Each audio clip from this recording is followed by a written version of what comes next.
Hello, Bonnie. Hi, Louise. Amy just texted me and said that we can't connect to class until 5 minutes to. So if you've been having trouble, that's why. Okay, I remembered that from last time that might be an issue, and I thought I'll just wait and try again if it doesn't before then. So, Yeah, don't give up. yeah. Experience helps.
Put some chicken thighs and you can cut off the excess fat to make it.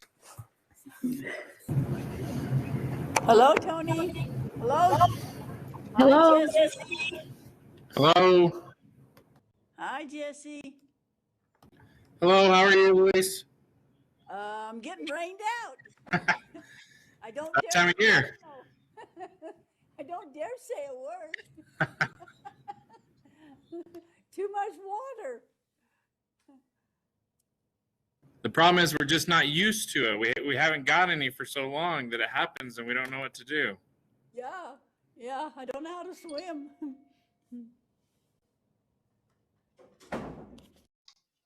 Tammy's here checking in. Sorry, my microphone was down, so I couldn't hear anything. Oh, hi, Tammy.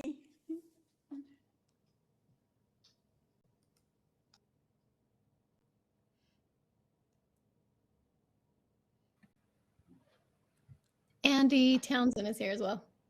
Thank you, Andy. Lori Sedweeks is here. Thank you, Lori.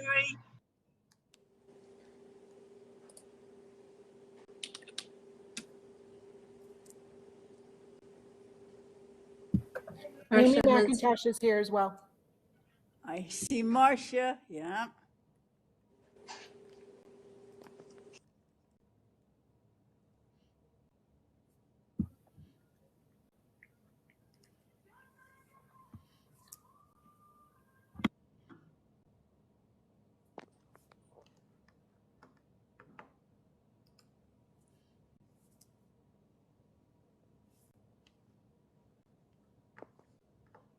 Lindsay Bagley is here.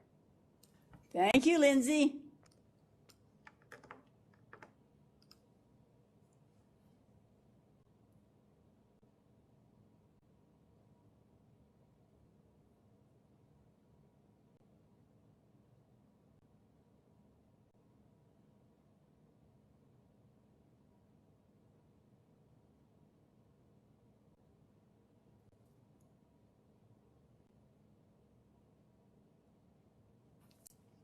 Did you have a rough day, Lindsay? You're busy yawning. It's been a long day for sure, but good day. Yep.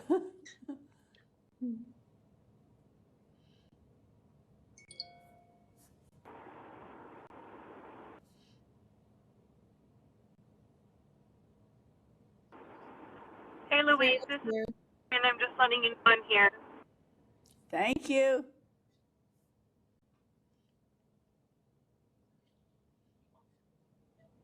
Sarah Sargent's here. Thank you, Sarah.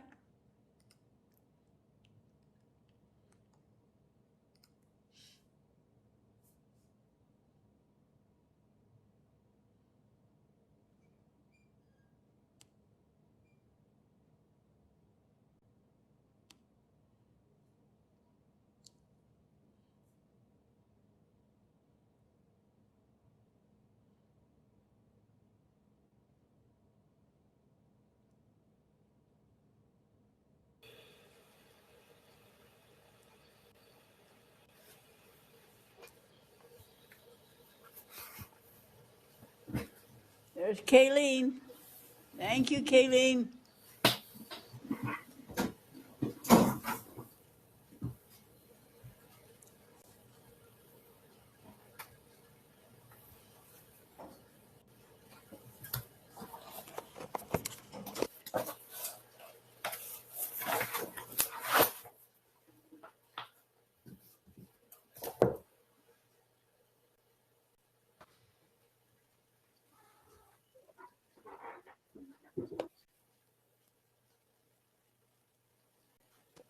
There's Teresa. Hello, Teresa.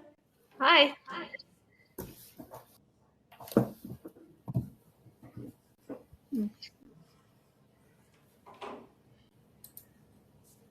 But I also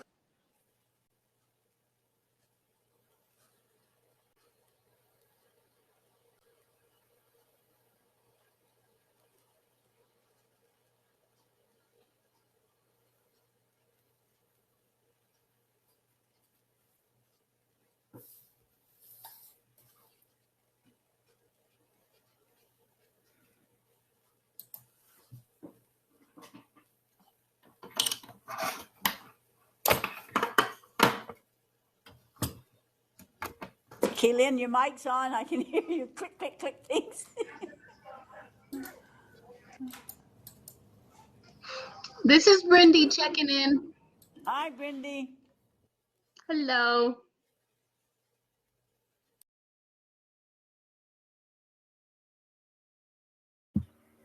Amy McIntosh is here as well. Thank you, Amy. Yep.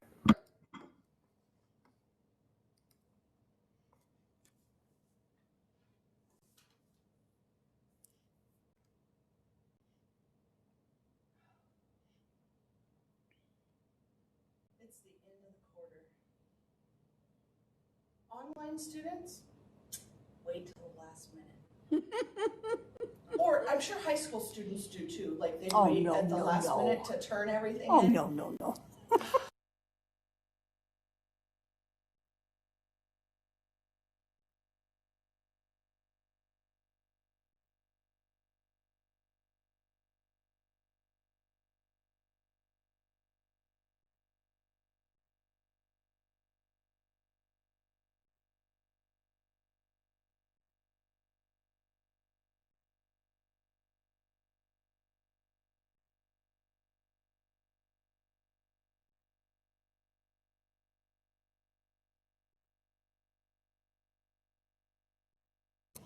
What are you eating that's good, Brindy? My daughter made caramel popcorn, but it's a little sugary, so it's Oh. kind of good.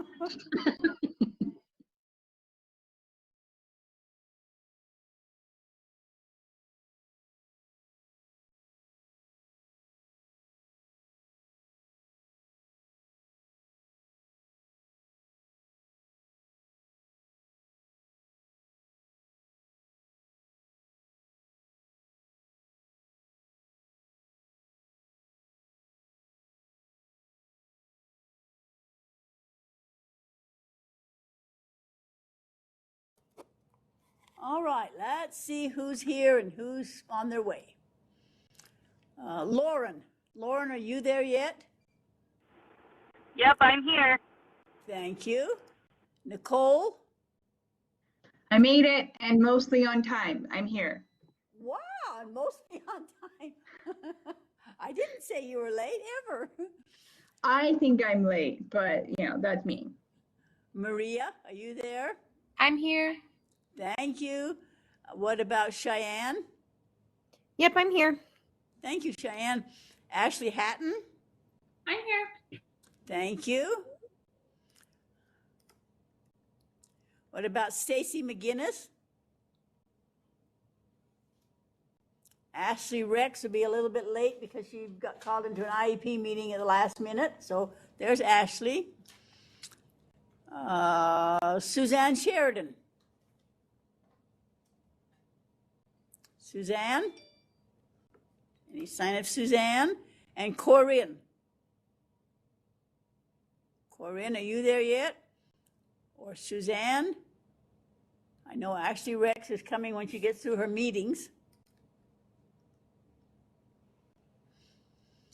Okay, NU Center said to tell you, I called Amy because people were having trouble, I thought, hooking on, that for some reason, NU Center, or no, not UEN now, only opens up the link 5 minutes ahead of class. They used to open up 15 minutes ahead of class.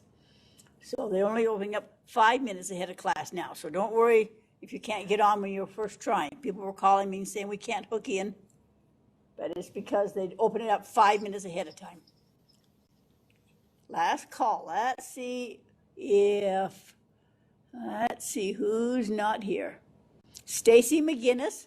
I'm here, just got here. Thank you. Thank you, Stacy. We're just saying that UEN only hooks us on now 5 minutes ahead of class instead of 15 minutes ahead of class. So you're not late. Suzanne Sheridan.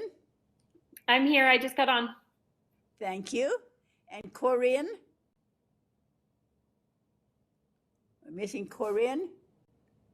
Okay. All right. Thank you, everybody, for hooking on. Let's go to our modulars. Go to there, please, if you can find that link. And find the agenda. Class 1 literature and hook on to the agenda. Speak up if you're having troubles. We're looking at the agenda for tonight. Is there anyone that cannot find it?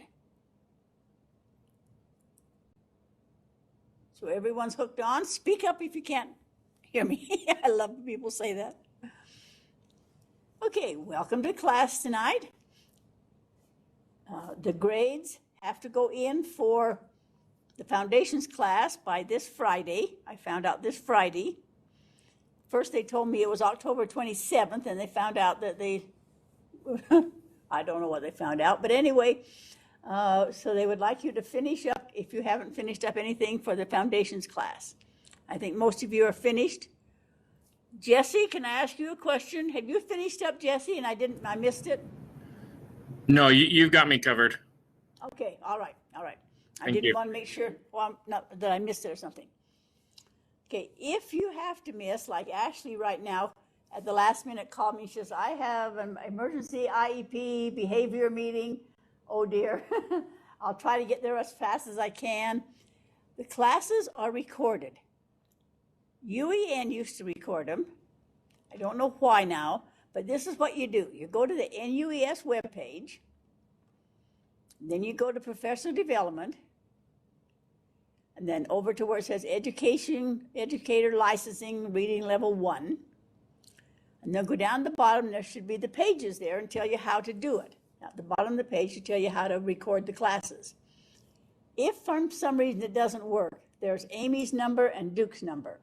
They're not sure either. Somebody will be recording them. I don't know whether it's going to be UEN, whether it's going to be them. I don't know what's going on with the UEN. So, but if you do happen to miss, you know, sometimes for professional reasons you do. So if you don't, are not able to attend, then please call these numbers and Amy will help you know where it is, or Duke will. They're also asking you, of course, to please be courteous at your site. be able to listen to class discussions. This is still coming back from the old Zoom meetings, so I guess they found out, I don't know who did, who they are, but that people weren't really listening on the Zoom meetings. They were baking cookies and taking naps, and I don't know what people were doing. So they were a little unhappy with the Zoom meetings that people weren't actually paying attention to class. So just be courteous. If there's other people at your table, at your group, or if you're not alone, please let everybody be able to listen. Or if you lose a picture or lose your sound or you're locked out of the room, you can give me a call or call Amy, call Duke, so that you can always hook on. Any questions or anybody having trouble hooking onto the classes or hearing them or having trouble not hearing, please be careful you turn your mics off when you're not talking so we don't get everybody static. Any comments, questions? Anybody have anything they want to say before we get ourselves going? I welcome you. I'm so glad to see you all. I'm so glad to see you all. I think our last class, you were a bunch of experts. You did a tremendous job.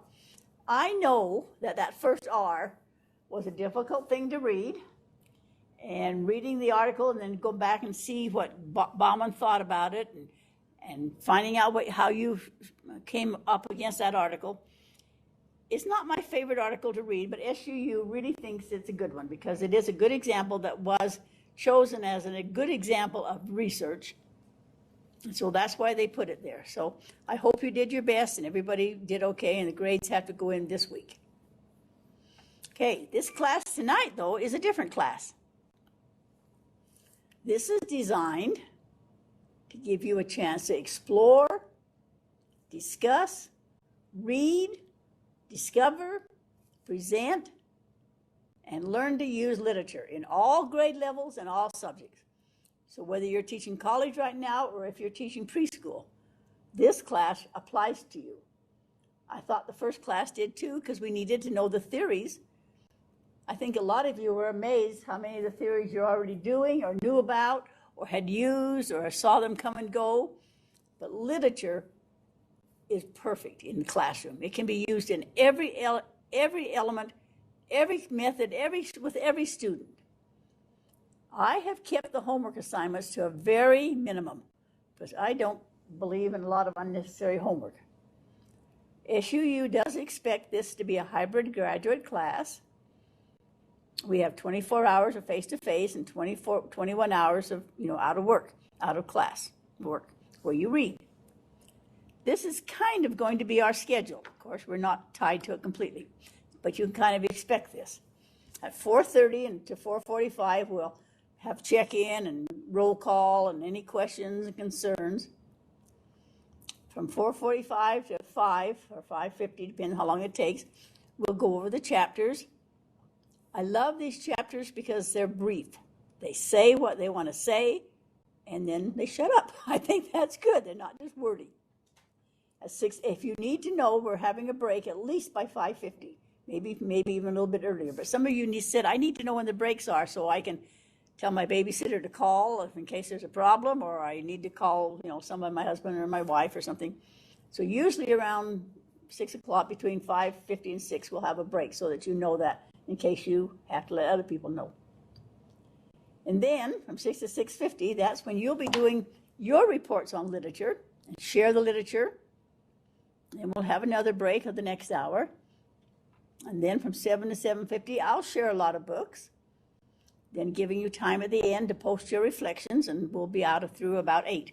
We'll never go to 8:30, because they want us out of here by 8. Comments or questions? Does that fit your schedule? A lot of people said, I kind of need to know a schedule in case I have these assignments I have to do or people I have to check in with. Any questions on kind of what we're going to do as a schedule? All right. Remember now, the 7 Ps, they're so important. This is what we're going to be doing. It's also on your Canvas if you want to go to it. I just put it up here, but it's also on your Canvas. What's the purpose of our class? What are we doing? We're going to learn about literature, We're going to explore literature. We're going to talk about literature. We're going to see how to use literature. We're going to see which is the most appropriate literature for different uses. We're going to look at literature. That's our purpose. That's our valid reason. Literature deserves to be in our classrooms and in our life and in the children's lives. So our purpose for this one is the activity will be reading and talking and enjoying literature. It will not be a lot of unnecessary homework and things to do, but it will be looking at literature. Okay, so what principle am I trying to teach? I'm trying to teach you a code of conduct to use literature. A lot of you do a lot, and some of you say, I'll do it someday, or I don't quite get around to it, or I should do it more, or I don't know how to use it, or sometimes in the high school I hear I don't want to use it. I've heard a lot of coaches say I don't have time to use it. A lot of excuses. But the principle we're trying to teach right now is that there's literature to fit every purpose. If you're a coach, you don't have to be reading fiction, and you can be reading about athletes that inspire the children you're working with. Or you can be reading things that are pertinent to your subject that you're teaching. So literature fits into everything. Don't just think this is a bunch of children's books that are all picture books or Dick and Jane's or simple things. Some of our literature is very, very, very complicated and is college level, and you can use it in any classroom. So our principle for this class is to teach you how to enjoy literature. I know that when my husband was in class, he said, I hate literature. I'd rather read, how to fix a tractor or how to make a cow. But then he found out there was a lot of good literature out there that he had never been exposed to. And this really ties into our prior knowledge. There are many, many children out there that are not being exposed to good literature. In Relief Society, honestly. In kindergarten, a lot of people came and they used to know Jesse, quit laughing. They used to know the nursery rhymes. And now no one's reading to them anymore. And so nursery rhymes have a place. Everything has a place when you learn how to use it in your classroom. So the principle of our class is to teach you to enjoy literature. We're going to do a lot of probing. Would I use this piece in my class? How would I use this piece in my class? What age? What should I do? How am I going to do it? What are my reflections? Do I want to use poetry? A lot of the men say, no, I hate poetry. But they do. I don't know why. When I taught the superintendents, they were really had their back up. I can't read poetry. So anyway, we're going to look at what questions you have and why don't you like it? How do you use it? How can I use it better? What additional information do I need to use literature? So we'll be using a lot of probing, asking you lots of questions. We're going to ponder. What's my reaction to this? Do I want to use literature? Will it really fit in? Are there higher order thinking skills? Yes, you can really use a lot of higher order thinking skills in literature. For example, remember we talked about Benjamin Bloom, one of our theorists. His lowest level was knowledge, naming all the characters in the story. That's important. Name 6 facts. Hi, Corinne. We see you now. Glad you're here. Where does the story take place? These are knowledge questions. And I see these used a lot, especially with the student teachers I work with. But then I don't see them going past this. And there's nothing wrong with doing knowledge. There's important. But we can also do some comprehension. Tell about the story using your own words. How did the main character feel at the beginning of the story and at the end of the story? Think of a main event and why did it happen? Why does it have that title? Why did the author make that title up? A lot of the children never think about that. Draw a picture. Remember visual literacy. What was the main event? If there is an illustration in the book, and most of them do have illustrations, what do you think happened just before that scene or happened after that scene? That's still facts from your story, but that's a little higher level of comprehension in your literature. Okay, and then of course the next one is application. Think of a situation that occurred to the person in the story. Would you have done the same thing? Or how would you have done it differently? Write or draw what you might have done in that situation. Select the people in the story and think of some things. What would you do if he came to your school and during your reading? What would you do? Where would you place the main characters? If you had to cook a meal for the characters, what kind of food did you prepare?